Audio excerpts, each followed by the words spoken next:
what does it actually mean to defend freedom of expression? And I don't mean in theory, I mean in practice. I mean when it really costs you something or when it's unpopular in your social circle. Now, we're living in a time where speech is being criminalized. Platforms are censoring dissent, and governments are trying to legislate acceptable windows of opinion. Now, are conservatives in Canada even interested in standing up for freedom of expression anymore? Or are we watching the last defenders of liberty trade principles for pitchforks? Now, more importantly, what can ordinary people do to support those who believe that freedom of expression is the foundation of civilized society? Today, I'm joined by Lisa Bildy, who's the director of the Free Speech Union of Canada. And this is an organization dedicated to protecting speech rights for Canadians through advocacy, legal supports, and strategic resistance. But I'll let her talk to you about that herself. Now, the battle may have started on university campuses, but it certainly hasn't stopped there. I'm Melanie Bennett. This is Disrupted.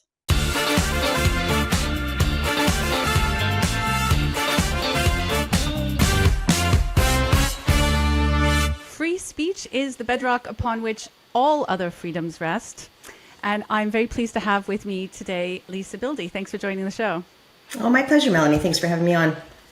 I'm glad to have you here because it seems like the principles of liberty have been eroded all over the West, whether it's the UK, America, Canada, over the years. And in the UK, the Right Honourable Lord Toby Acton, who is also the author of How to Lose Friends and Influence People and the creator of The Daily Skeptic, kicked off the Free Speech Union. And they are defending freedom of speech, freedom of expression, freedom of the press, academic freedom, freedom of religion. So these principles that are supposed to underline our liberal democracy. And now we have a free speech union in Canada. And so I would love for you to give me a brief overview of the FSU Canada, what it does, its purpose, its mission, etc. Oh, I'd be happy to. And Toby, of course, was instrumental in getting us launched here in Canada. In fact, it was an article that he wrote in the Daily, I think it was in the Spectator, probably about a year ago, more than a year ago now, saying, hey, I think we need something in Canada. We got this online harms bill coming down the pike, which was put on hold and is probably coming back in some form. I think we'll find out this week. And a number of people reached out and said, sure, I'd be interested in helping with that. And we've been busy trying to get things off the ground. We've launched this year with it. And it's a member-based organization, just like the one in the UK. They have now probably over 30,000 members because things are just getting so outrageous in the United Kingdom. So I think a lot of people have looked to the FSU there as a bit of an insurance policy in case something happens to them. And that's how it should be viewed here as well. We are trying to provide a place for people to come, become a member, ensure that should the cancellation forces come for you, that you've got somebody in your corner. And of course, we'll take cases as our abilities allow, as they fit within our mandate and so on. But the idea is by bringing all these members together, we sort of crowdfund the defense of free speech and the protection of free speech in our country. And that way, if like what I find in my own practice as a lawyer is that a lot of people can and should fight back. They've got a case, they've got a reasonable case to make, but they can't take the financial risk. And so as a result, people settle, or they don't fight, or they just sign an undertaking with their regulator to put their accounts on private, or whatever the case might be.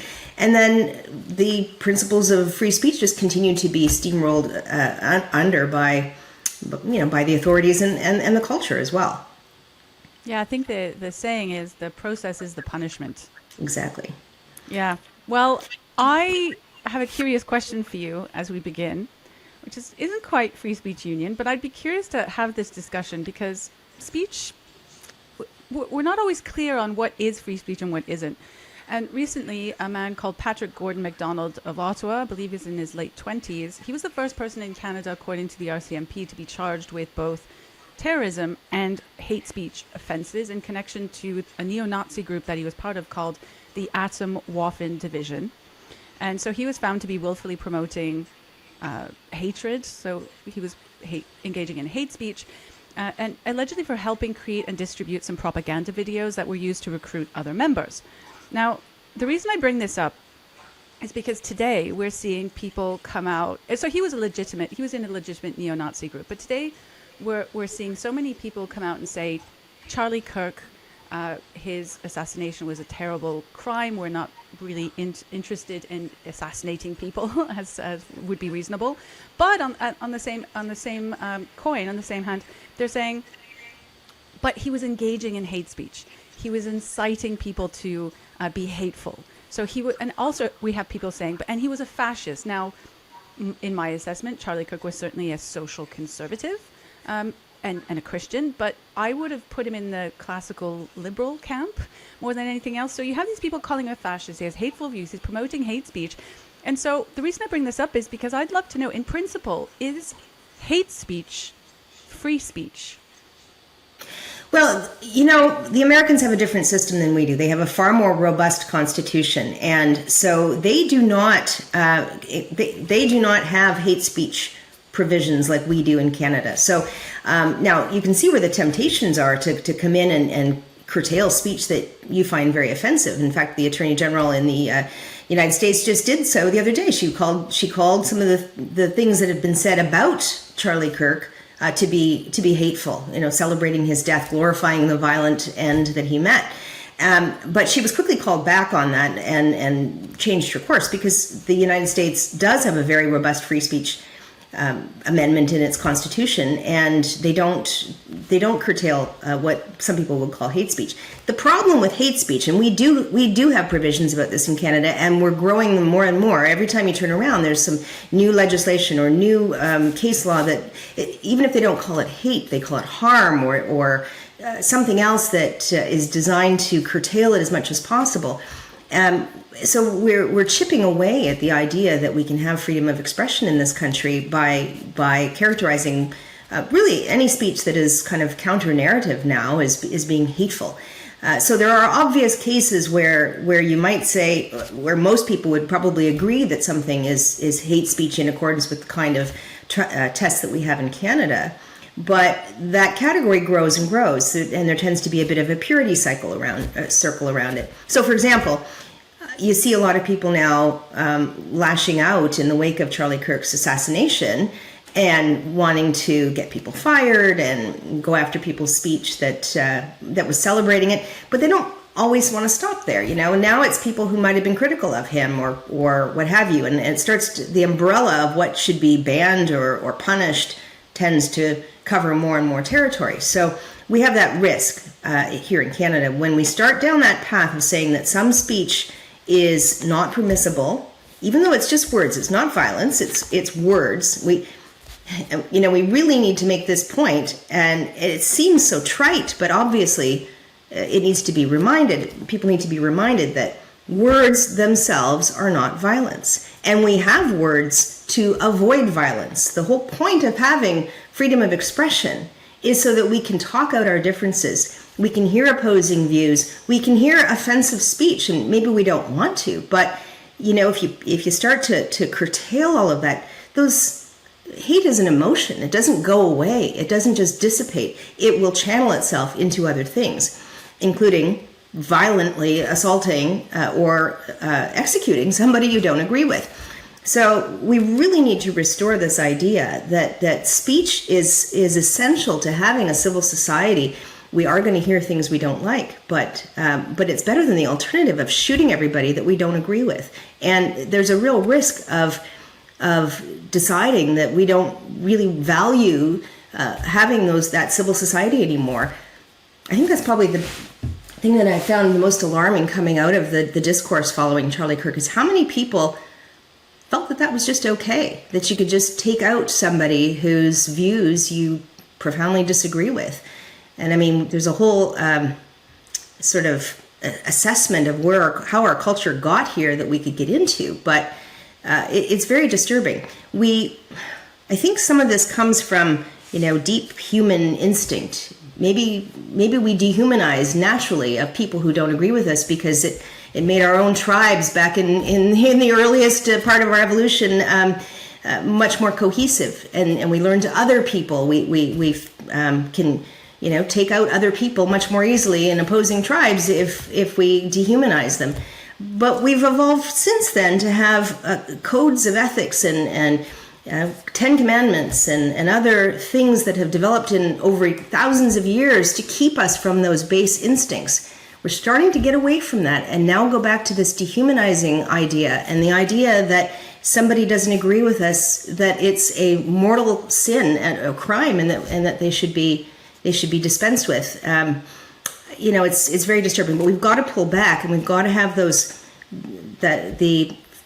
ideas like free speech have to be upheld so that we don't go down that path of basically might makes right, and we just take out people who we don't agree with.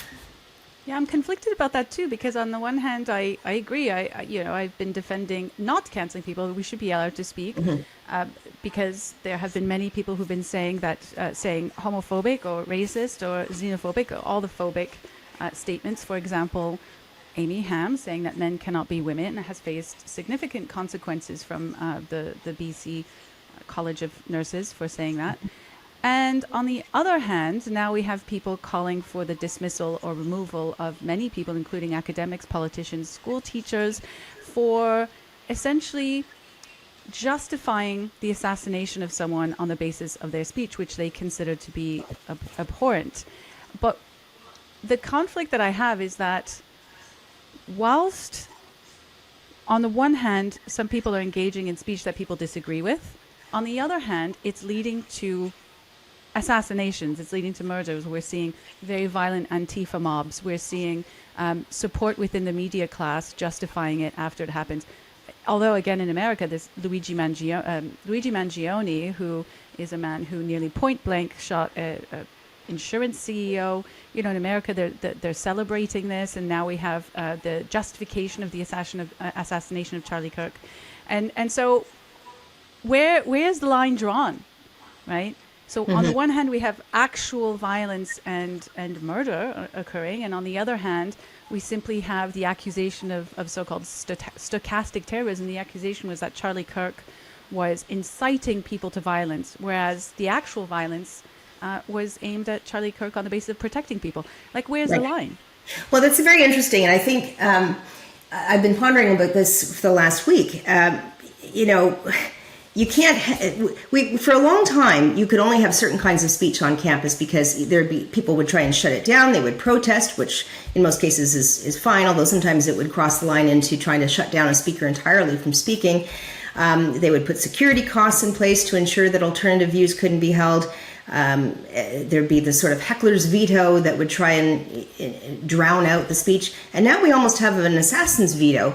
But these people are coming in and now justifying this, but relying on the culture of free speech in order to justify their entire repudiation of free speech. They are basically saying, well, I'm counting on your forbearance and acceptance of my speech, but over here I'm saying we should be allowed to intimidate people to the point that they're worrying about their survival when they speak out of line. And so there's a real, conundrum there that I think we're all kind of hashing out right now. I understand why people want to get even on this and cancel after spending 15 years being canceled for, having views that are even slightly outside of a very, very narrow orthodoxy. People have had their social media gone through, comments they made when they were teenagers 15 years ago are cause for cancellation. This is what's been going on for so long. And so now there's an opportunity to kind of put it back on the other side. And I get that. And I think perhaps on some level, it's kept actual violence from being the result of this very earth-shattering and inflammatory event that happened last week. But we have to come back to those free speech principles. We really do. We need to have that culture of freedom of expression. And remember, too, that free speech itself is our relationship with the government. The government can't punish you for your speech, right? They can't take sides on what speech is allowed to be expressed. And in the United States, as I said, that's much more robust. Here we have limitations on that, and that's a whole other topic.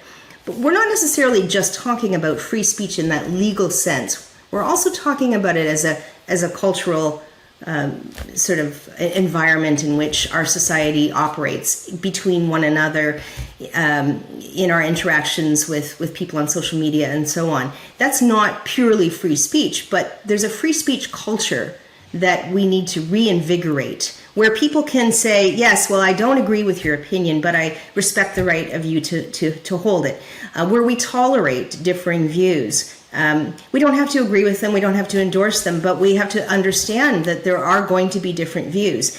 If you want to have a society that is so closed, where people can only have one perspective, I mean, maybe that works in a tribe. Maybe it works in a small cloistered religious community where everybody has to be on the same page or you're shunned.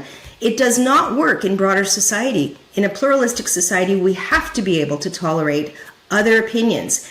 We cannot have science if we don't have other opinions. Science, as a discipline, as Charlie Kirk had that banner above his head that said, "Prove me wrong." Science is all about prove me wrong. And if you can't have differing opinions, you can't speak up on issues about science or medicine or culture or policy, you're back into some sort of cloistered, quasi-religious, pre-modern society. And we're going to have star chambers, and we're going to have, people being pilloried and put in the stocks for having different opinions.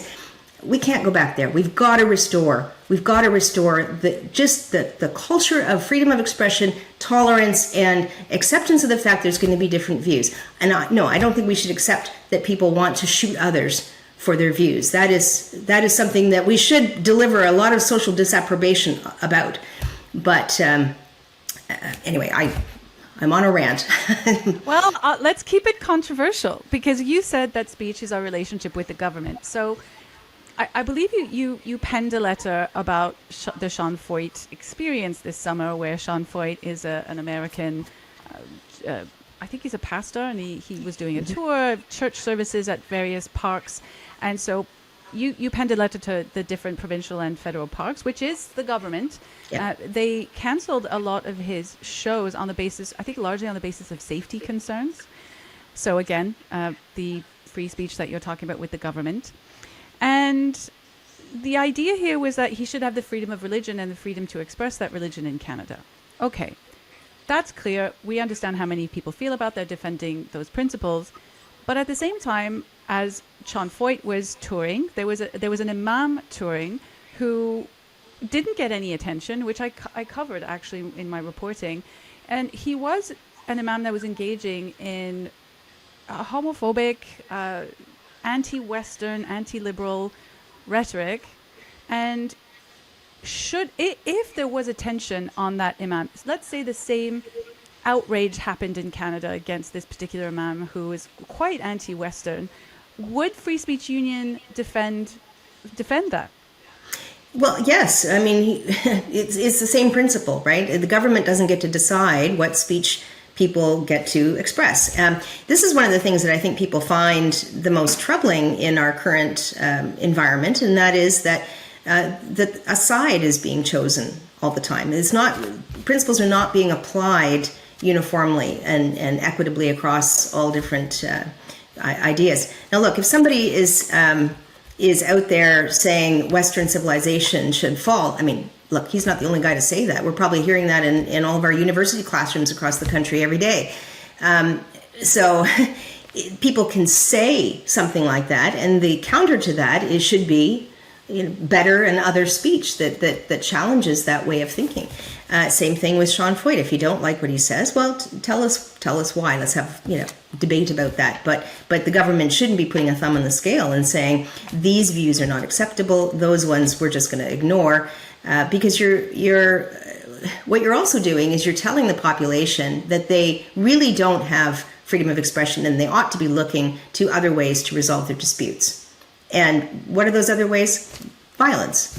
So it's just so wrong-headed to pick favorites as our governments have been doing. Yeah.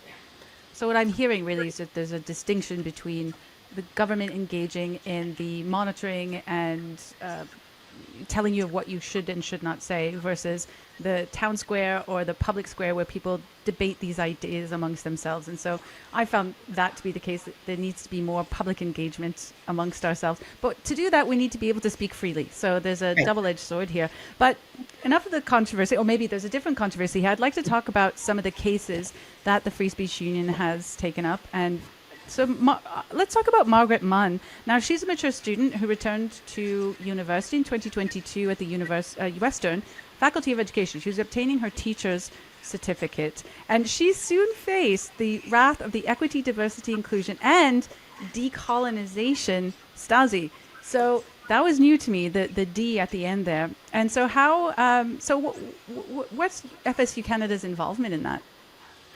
So we're providing Margaret with legal counsel, and it's actually me at this early stage of our juncture of our organization. I'm doing some of the legal work. My firm is, but the FSU is funding that. And by the way, on that point, I would just like to say we need lots of resources in order to be able to hire counsel, so that we can take lots of cases. Because I'm only one person and I can't do it all. So we need members, we need donations, we need grants, we need help to ensure that we can continue to do our good work. Okay, plug aside. Margaret is suing Western University for damages because she was just put through this incredible ordeal because she started to express some alternate opinions in her classes and ask questions. Frankly, you're not even allowed to ask questions in some of these classes. So, for example, in her Indigenous pedagogy class, she asked, how exactly do you decolonize the curriculum? Like, practically speaking, what do you mean? How do you decolonize a math test or a chemistry test? And she basically was, well, for that and a few other questions that she raised over the early days of her first year, she was hauled before the associate dean and put under conditions of her continued enrollment. They made her life very, very difficult. She had numerous struggle sessions, and she managed to get through, but it was not a very nice experience, and we are suing Western for damages. So on that note, I see we're getting to the end of our time here, but I'd really like to hear from you. Why should people join the Free Speech Union? Why should they join, and what can they do?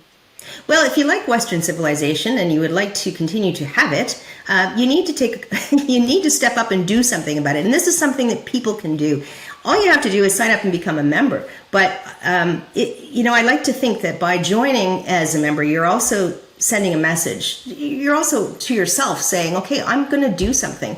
This is not just me throwing a few bucks at an organization. It's me stepping up and saying, I'm part of this. I'm part of this movement to push back. I'm part of this movement to preserve the things that make our civilization civil. And so when you join, you can also, there'll be some activities and events and so on, but you're helping your fellow Canadians to fight back where we can make a difference, where we can push back on, say, universities and say, look, you're there to allow people to speak and learn and have academic freedom. You're not there to just kind of push dogma down people's throats. There has to be something more to it. So, we're going to do all kinds of things to push back and help out. And so I hope lots of people will join. I would like to have 33,000 members, just like the UK. It makes me sad to think that we need this organization, but we really do. And until everything has been rectified, and however long that takes, I think we're in for a very long battle, to be perfectly frank. We're all going to have to do something, and this is something small that you can do, and I hope you'll join us. Well, I'm a proud member, and I encourage everyone to become a member if this is a topic that's interesting to you, and I think it is to a lot of our listeners. Join the Free Speech Union, and if you're in the Greater Toronto region, I think sometimes there are events that happen and so on and so forth. So it's not just an email every so often. So yeah, please join. And Lisa, thank you so much for joining me today. Thanks for having me, Melanie. Now, since you've made it this far, ask yourself, is there something that you can do to protect the very freedoms that built this country? The right to speak your mind, the right to ask uncomfortable questions, and the right to resist conformity. Now, I don't know about you, but these are luxuries that I, for one, am not prepared to give up. Freedom of expression is the foundation of our Western liberty. It makes me sad to see it eroding under the weight of conformity, the weight of ideology, and even DEI Soviets. I encourage you to join the Free Speech Union of Canada or support those willing to defend the principles of liberty when no one else will. And if you value this conversation, like, subscribe, leave a comment, share with your friends. Let your voice be heard. For True North, I'm Melanie Bennett.